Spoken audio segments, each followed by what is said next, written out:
Akademi Perawatan atau Akbar Maluku kini resmi beralih status menjadi Sekolah Tinggi Kesehatan atau STIKES RS Profesor Dr. J.A. Latumeten.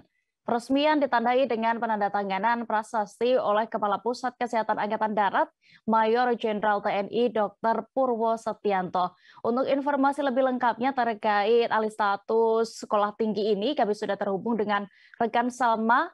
Silakan dengan laporan Anda. Iya, Dea dan Tribuners, Akbar Latumeten akhirnya resmi alih status menjadi STIKES Latumeten.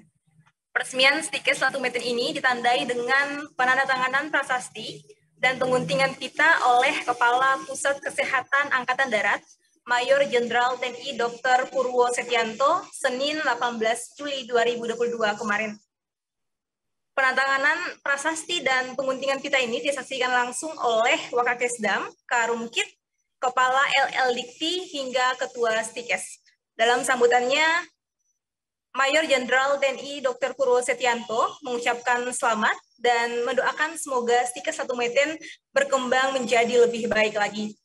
Untuk diketahui Tribuners, perubahan status menjadi STIKES Latumeten ini prosesnya lumayan lama, yakni sekitar 13 tahun, sehingga dipastikan dengan pengalihan status kelembagaan ini, STIKES Latumeten akan memberikan pelayanan pendidikan yang terbaik di Maluku.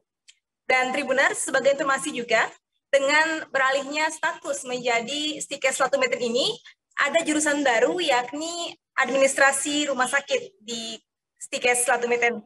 Sehingga sekarang di STIKES Latumeten sudah ada 2 jurusan, yakni jurusan keperawatan dan jurusan administrasi rumah sakit. Ini juga menjadi satu-satunya kampus di Maluku yang punya jurusan administrasi rumah sakit. Demikian, Dea.